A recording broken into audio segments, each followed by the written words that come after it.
Hi everyone, I'm back with another video in my 2025 challenge to photograph 250 birds in the state of Massachusetts.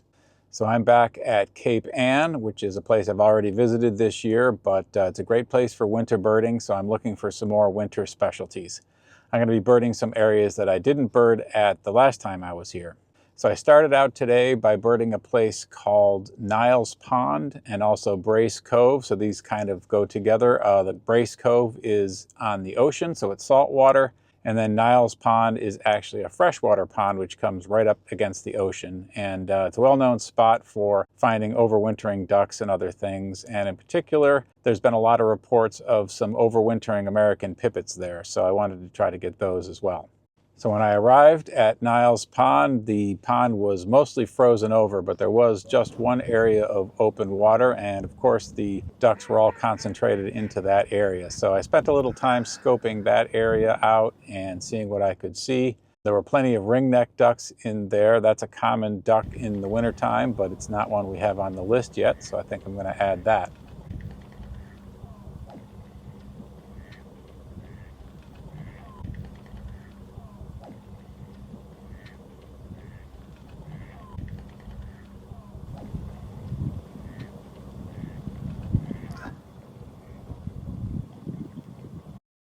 Then I noticed that there were also some scaup out there. They were sleeping with their heads tucked in, and it took me a little while to get some with their heads up so that I could identify them. I think that they are all greater scaup, but there's a possibility that there might be at least one lesser scaup out there. So I'm going to have to check my photos, but I know that we're going to be able to add greater scaup to the list as well. So in this clip, you can see a few scaup that are awake with their heads up. There's one male and a couple of females. The male scaup in the center of the screen right now is a greater scaup. It can be ID'd mostly because of the shape of the head, which is wider than it is tall, and the peak is towards the front of the head. I was not able to find any lesser scaup in this pond that I could confidently identify, so getting lesser scaup on the list is going to have to wait for another day. So after checking out the fresh water of Niles Pond, I headed over to this little causeway which separates the fresh water from the salt water and looked for some more species there. So one bird that showed up right away was an overwintering killdeer. That's actually a very unusual bird to find in winter, but this guy's toughing it out and he had been reported there, so I wasn't too surprised. So getting killdeer on the list a lot earlier than I expected in the year.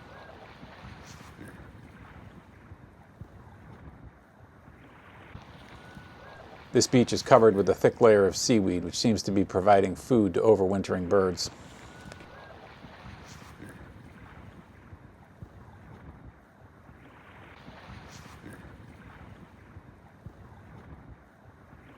A real target that I had here were some American pipits that have been reported. They've been kind of seen ever since last December. I hadn't seen any real recent reports of them, but I was still hopeful, and sure enough, I did see at least one American pipit. I believe there's actually two, but got some pretty good photos and video of American pipit.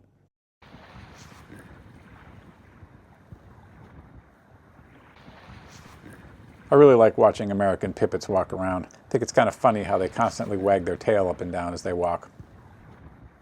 Pipits are not all that common in Massachusetts, and I usually don't see any until late in the fall.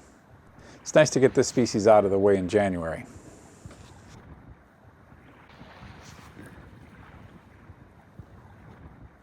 Another bird that's present here at Brace Cove, flying back and forth between the pond side and the ocean side, is a little flock of song sparrows.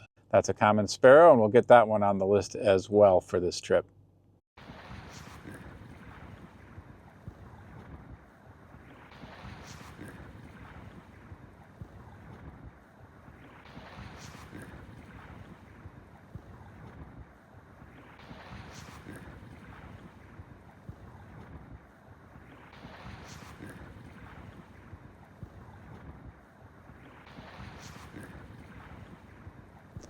Another nice sighting at Brace Cove is this little group of harbor seals sunning themselves just offshore. Harbor seals are quite common along the New England coast. All right, so after finishing up at Niles Pond and Brace Cove, my next stop was Atlantic Avenue. So this is the road that runs along the eastern edge of Cape Ann, along a very rocky ocean shoreline, and this is a well-known spot to see all sorts of overwintering ducks out there. It's also known for seeing alcids, particularly black guillemots, and that's a species I would really like to get onto the list this year. So that was definitely my target. So I just finished walking up and down Atlantic Avenue for about a half an hour, 45 minutes. Saw a lot of birds, saw a lot of flock of purple sandpipers, all three scoters and other birds like that that are already on the list. I'm not sure if I saw black guillemot well enough to count or not. I did see a few black guillemots out pretty far. I'm having a little trouble even just seeing the pictures in the back of my camera because of all the glare. It's a bright sunny day today. I'm not complaining about that, but I'm gonna have to check those photos and see. It may be something like the snowy owl last week where the pictures were poor but good enough to count. I hope so, but they were pretty far out. So here's an uncropped photograph of a black guillemot. Can you see it? If you're watching this video on your phone, you probably can't see anything at all. It's right here. It seems hopeless to try to identify this bird based on this photo, but the amount of detail captured by modern camera sensors is really amazing. Let's zoom in. Now you can actually see what this bird is. Note the white head and neck with just a little dark around the eye, the thin black bill, and the gray back with a white wing patch. Put all that together and that's enough to ID this bird as a black guillemot. Here's another image of the same bird where you can see the bill a little bit better. And this photo is a second black guillemot that I saw facing in the other direction. Okay, I'm going to drive to my next Cape Ann birding location now. While I do that, I'm going to show some video that I took earlier in the week. I made another visit to Castle Island. That's an urban birding location in downtown Boston. And once again, my target there was Barrow's Goldeneye. Let's see how I did. Hi folks, I have come back to Castle Island, which is a nice birding location in Boston. I did show some birds from this location in my last video. I keep coming back to this location because there's a specific bird here that I'm looking for that's been hanging out here, and that's a Barrow's Goldeneye. This is much more rare in this area than the common Goldeneye, which is actually quite common. And unfortunately, I've just missed it every time I've come here. It hasn't been here. It's sort of an off and on bird. So I'm back again for another try. There are another couple of birds that I'm going to be looking for. Last time I was here, there were several common loons here. It was quite windy, and I did get some footage, which is okay, but I'm going to try to get some better footage today. If not, the other footage will be okay. So we'll see how we get on. This is a nice birding location. You never know what you're going to find. This is Fort Independence, which was built on Castle Island in 1801. However, there's been some sort of fortification at this location ever since 1632. That's about as old as it gets here in America. I found the little group of purple sandpipers that I showed in my last video. This time I decided to take a few still photos instead of video. I think they came out pretty well.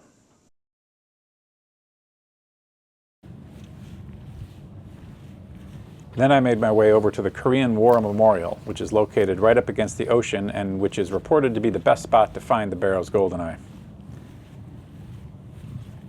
The ocean was quite calm and there were several birds floating out in the distance, so I checked them all out by taking photos and then zooming in and looking at the back of my camera. These are long-tailed ducks.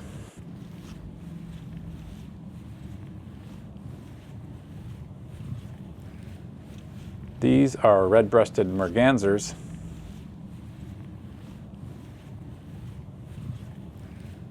This trio here looks a little more promising.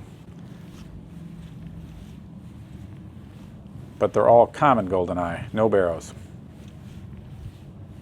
However, common Goldeneye is actually not on the year list yet, so let's add that.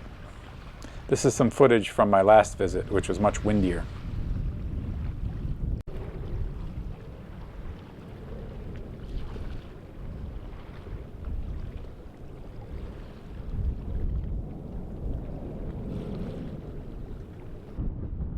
This is a female common Goldeneye here.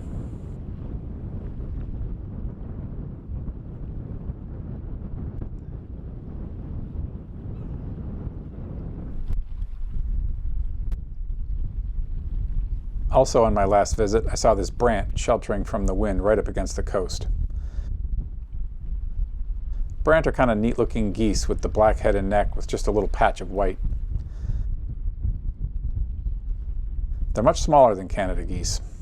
They're fairly common in Massachusetts in winter, always found along the coast because they prefer salt water.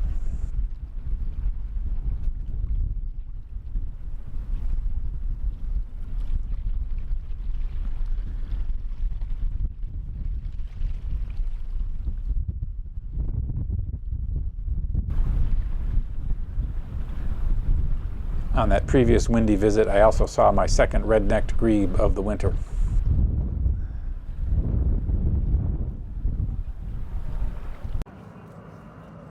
Now coming back to the current visit, I had no luck finding the Barrow's Goldeneye, so I decided to head over to this nearby fishing dock because I could see some common loons swimming pretty close to it.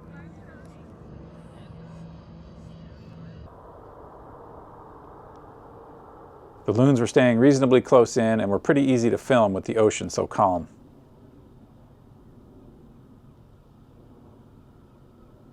These are magnificent birds, even in their drabber winter plumage. The common loon was recently declared by the American Birding Association, the ABA, to be their Bird of the Year for 2025. A well-deserved honor in my opinion.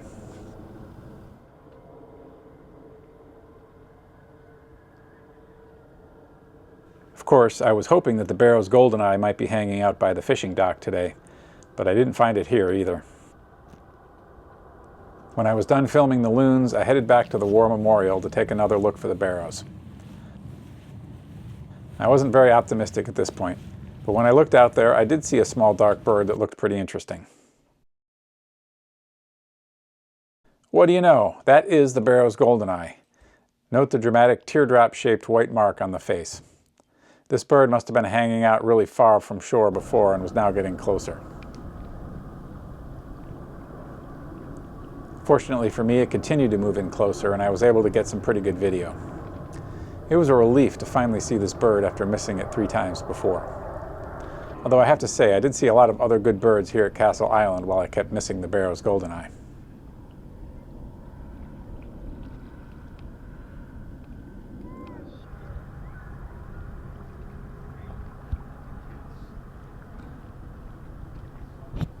Here's a comparison with the common Goldeneye on the left and the Barrow's Goldeneye on the right. You can see the difference in the shape of the white cheek patches, and also the Barrow's Goldeneye has more black on the back along with sort of a white piano key pattern. As I headed back to my car, I checked out a few gulls roosting on the floating dock in Pleasure Bay.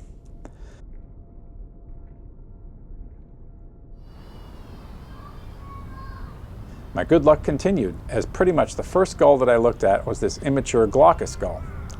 This is a rare gull in Massachusetts, and it had been quite a few years since I'd seen one. This Glaucous Gull looks a lot like an immature Iceland gull, but it's much larger with a larger and heavier bill. You can see that it's much larger than the herring gulls around it, whereas an Iceland gull would be slightly smaller than a herring gull.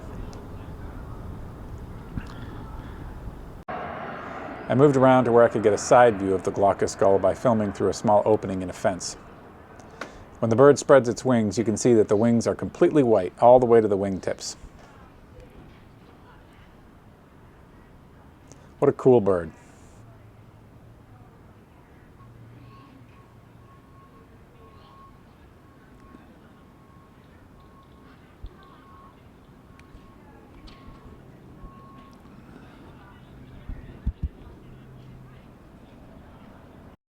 Okay, so I am really excited right now. Not only did I get the Barrow's Goldeneye, which was quite a relief finally to get that one. It was my 4th try here, once at the end of 2024, and then already the 3rd try this year. Finally got it. It was way out in the distance initially, and then it was nice enough to slowly drift in closer, so I got some good footage. But then to see that Glaucous Gull on the way out was really incredible. That bird is just as good as the Barrow's Goldeneye.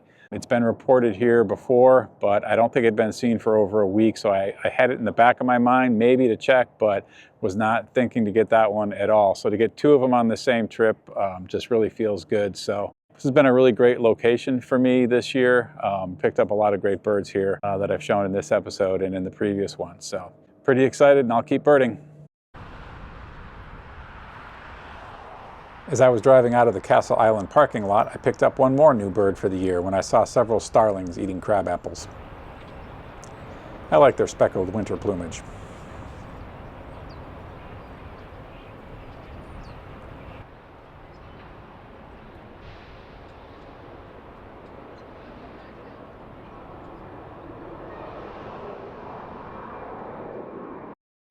Okay, I'm back. I have birded a few other places in Cape Ann and worked my way around to the northeastern tip, which is Halibut Point State Park. And I've seen some harlequin ducks just now. I had seen some in some very bad weather and snow in a previous video. I was able to see them in some better light today, so that was kind of nice.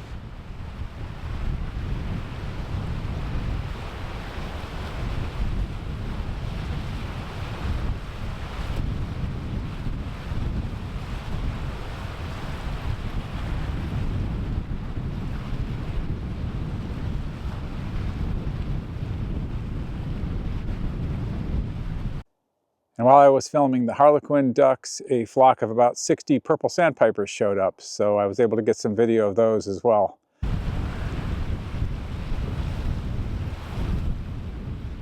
Unlike the purple sandpipers that I filmed at Castle Island, these purple sandpipers are really in their element, feeding right against the crashing waves.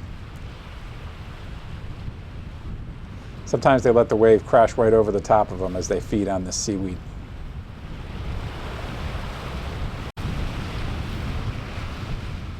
I could watch these purple sandpipers feeding in the waves all day.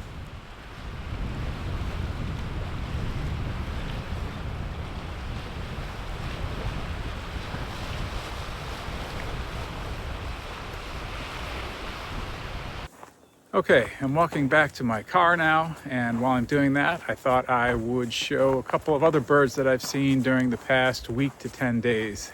First one of those is a brown thrasher that has been hanging out at Horn Pond, my home patch. This is the same brown thrasher that I saw this past October on my home patch. At that point, it made a really nice addition to my home patch big year list. The bird then stuck around for the Christmas bird count and has continued to be seen throughout 2025. Brown thrashers have become increasingly scarce in Massachusetts over the past decade or so, it seems. So I feel pretty good getting this one on the list in January.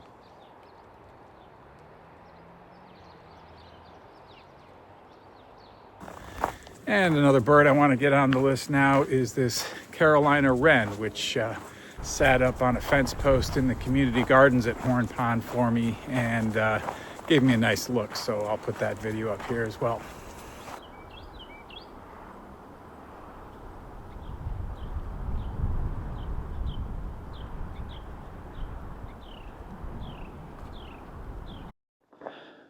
All right, so with those birds added to the list, I think I'm going to wrap this video up here. But before I go, there's one thing I wanted to mention. When I got up this morning, I noticed that my channel had reached the 1,000 subscriber level. So not a huge deal, but that's kind of a nice milestone to reach. So thank you very much for watching. And if you're one of my 1,000 subscribers, thank you very much for subscribing. And I'll see you in the next one.